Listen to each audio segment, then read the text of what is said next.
বন্ধুরা, আশা করি তোমরা সবাই ভালো আছো। তোমার চ্যানেলে তোমাদের সবাইকে স্বাগতম। তো আমরা ইতিপূর্বে তোমাদের জন্য ভারতীয় দর্শনের যে অংশগুলো রয়েছে, অর্থাৎ মোট 5টা অধ্যায় আমাদের ফার্স্ট সেমিস্টার ক্লাস 11-এ রয়েছে।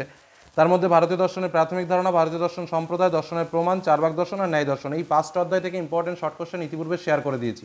যারা সেই ভিডিওগুলো দেখোনি তারা সেই ভিডিওগুলো দেখে নিতে পারো, তার লিঙ্ক ডিসক্রিপশন বক্সে দেওয়া থাকবে। এবং তার সঙ্গে আরেকটা যে গুরুত্বপূর্ণ বিষয় বলি, যে আমাদের 5শত দর্শনের মধ্যে 2টো চ্যাপ্টার রয়েছে। তার মধ্যে একটা চ্যাপ্টার সম্পর্কে এই মুহূর্তে আমরা আলোচনা করছি, যেটা দর্শনের স্বরূপতা শাখাসমূহ, এবং আরও একটা জ্ঞানের উৎসসমূহ, যেটা পরবর্তী ভিডিওর মাধ্যমে তোমাদের সামনে শর্ট কোশ্চেনগুলো তুলে ধরবো। এই হলো আমাদের টোটাল ফিলোসফির মোট যে 7টা চ্যাপ্টার আছে, অর্থাৎ ভারতীয় দর্শন থেকে 5টা চ্যাপ্টার এবং 500 দর্শন থেকে 2টো চ্যাপ্টারের সম্পূর্ণ নোটস তোমাদের শেয়ার করছি। এই প্রশ্নগুলো ভালো করে পড়লে তোমাদের যে 40 মার্কের এমসিকিউ প্রশ্ন তোমাদের ফার্স্ট সেমিস্টারে আসবে, তোমরা নিশ্চিত থাকতে পারো যে এর মধ্যে থেকে সমস্ত কিছু কমন পাবে। কিন্তু যারা এই প্রশ্নগুলো জানো তারা তো ঠিকই আছে, আর যদি কোনো প্রশ্ন না জানা থাকে অবশ্যই নোট করে কিন্তু তোমাকে পড়তে হবে। তো চলো সময় নষ্ট না করে আমরা সরাসরি চলে যাই আমাদের আজকের মূল আলোচনার বিষয়, যেটা হচ্ছে পাশ্চাত্য দর্শনের ভূমিকার আমাদের যে প্রথম অধ্যায় রয়েছে, দর্শনের স্বরূপ ও তার শাখাসমূহ। এই অধ্যায় থেকে আমরা আমাদের আজকের মোস্ট ইম্পর্টেন্ট 7টা প্রশ্ন জানবো, এবং এই 7টা প্রশ্নের ভেতরেই আশা করি তোমরা 6 মার্ক তোমাদের এই অধ্যায়টা থেকে থাকবে, এবং এখান থেকে তোমরা সেই 6 মার্কের প্রশ্ন কমন পাবে। তো চলো প্রথম প্রশ্ন। পাশ্চাত্য সভ্যতার পীঠস্থান হচ্ছে গ্রিস দেশে সর্বপ্রথম দর্শন চর্চা শুরু হয়। তাহলে দর্শন চর্চা প্রথম কোথায় শুরু হয়েছিল? গ্রিস দেশে। ইংরেজি দর্শনের প্রতিশব্দ হলো ফিলোসফি। দুটি গ্রিক শব্দ, ফিলোস যার অর্থ অনুরাগ এবং সফিয়া কথার অর্থ হচ্ছে জ্ঞান, অর্থাৎ ফিলোসফি কথার আক্ষরিক অর্থ হলো জ্ঞানের প্রতি অনুরাগ। ঠিক আছে, একদম যে কটা কথা বলবো এর মধ্যে থেকেই পরীক্ষাতে কমন দেখবে। কিছু গুরুত্বপূর্ণ সংজ্ঞা তোমাদের মনে রাখতে হবে, যেমন অ্যারিস্টটল কি বলেছিলেন?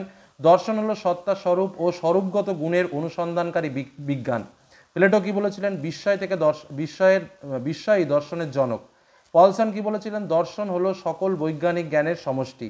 কোথ কি বলেছিলেন? দর্শন হলো সকল বিজ্ঞানের সেরা বিজ্ঞান। কান্ট কি বলেছিলেন? দর্শন হলো জ্ঞান সম্পর্কিত বিজ্ঞান ও তার সমালোচনা।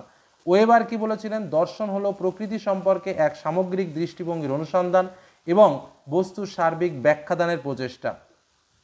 উইটগেনস্টাইন ও যৌক্তিক প্রত্যক্ষবাদীরা দর্শনের সংজ্ঞা হিসেবে কি বলেছিলেন? যে দর্শন হলো ভাষার সমালোচনা। দেখো, এই যে সংজ্ঞাগুলো বলছি এর মধ্যে একটা সংজ্ঞা তোমরা পরীক্ষাতে পাবেই পাবে, কিন্তু কারটা পাবে সেটা গ্যারান্টিতে বলা যাবে না।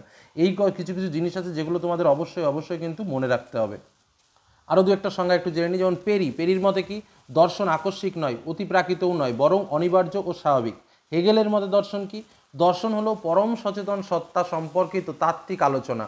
আর রাসেলের মতে দর্শন হলো বিজ্ঞানসমূহের মূল ভিত্তিসমূহের বিচারমূলক আলোচনা। কি বললাম? রাসেলের মতে দর্শন হলো বিজ্ঞানসমূহের মূল ভিত্তিসমূহের বিচারমূলক আলোচনা। পরবর্তী প্রশ্ন, দর্শনের স্বরূপ সম্পর্কে একটি মতবাদের নাম কি? যেটা হলো ক্রিয়াবাদ। একজন যৌক্তিক প্রত্যক্ষবাদী দার্শনিক হলেন এয়ার, আর একজন ক্রিয়াবাদী দার্শনিকও কিন্তু এয়ার, মনে রাখবে। এয়ার দার্শনিকটার নাম হলো এয়ার। থেলসের মতে জগতের মূল উপাদান কি? জল। প্লেটোর দ্বিজগতের মধ্যে একটি হলো কি? অবভাসের জগৎ। খুব ইম্পর্টেন্ট প্রশ্ন।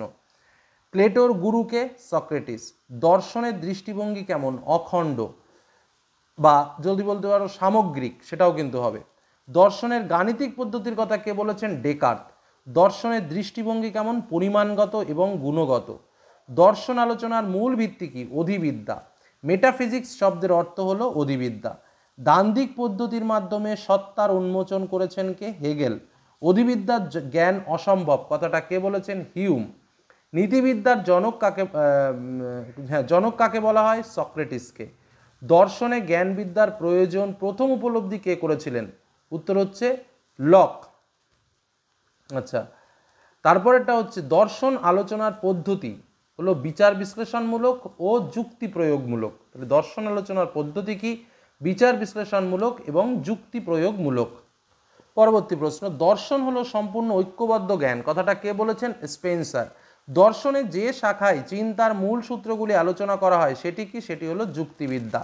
দর্শন ও জ্ঞান তত্ত্বকে এক এবং অভিন্ন বলেছেন কে? কান্ট। সমাজ দর্শনের জনক কাকে বলা হয়? কোথকে। অধিবিদ্যাকে প্রথম দর্শন বলেছেন কে? অ্যারিস্টটল। যুক্তিবিদ্যা কি? যুক্তিবিদ্যা হলো একটা আদর্শনিষ্ঠ বিজ্ঞান। সর্বপ্রথম জ্ঞানবিদ্যার প্রয়োজনীয়তার কথা কে উপলব্ধি করেন? লক।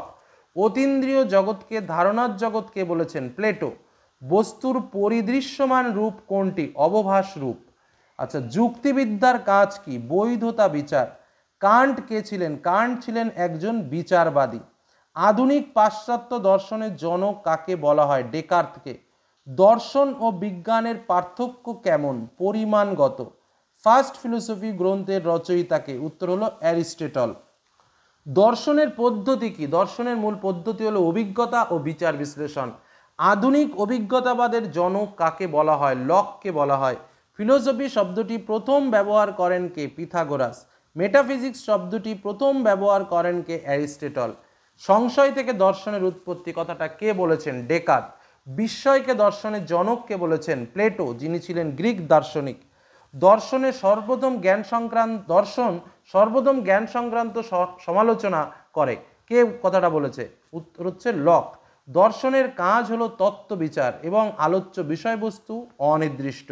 জ্ঞানবিদ্যার প্রবর্তককে? কান্ট, যিনি ছিলেন জার্মান দার্শনিক। বৈজ্ঞানিক জ্ঞানের পদ্ধতি কেমন? পরীক্ষণমূলক। আর দার্শনিক জ্ঞানের পদ্ধতি হলো বিচারমূলক। দর্শনের দৃষ্টিভঙ্গি কেমন? সামগ্রিক। আর বিজ্ঞানের দৃষ্টিভঙ্গি হচ্ছে প্রমাণমূলক। দর্শন হলো বিশ্ব সম্বন্ধে এক ঐক্যবদ্ধ জ্ঞান কথাটা কে বলেছেন? স্পেন্সার।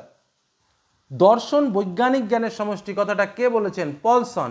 বস্তুস্বরূপ ও অবভাসের মধ্যে পার্থক্য কে করেছেন? কান্ট। দর্শন ও জ্ঞানতত্ত্ব অভিন্ন কথাটা কে বলেছেন? কান্ট। একজন নব্যবস্তুবাদী দার্শনিকের নাম কি? উত্তর হলো মুর। তো এই হলো আমাদের মোস্ট ইম্পর্টেন্ট 7টি প্রশ্ন। এই প্রশ্নগুলোর মধ্যে আশা করছি তোমরা 6টি প্রশ্ন পাবে, কারণ এই চ্যাপ্টার থেকে 6টি প্রশ্ন আসবে।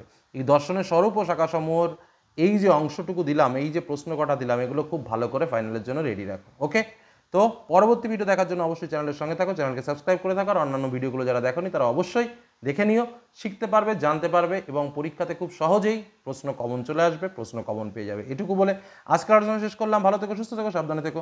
ধন্যবাদ।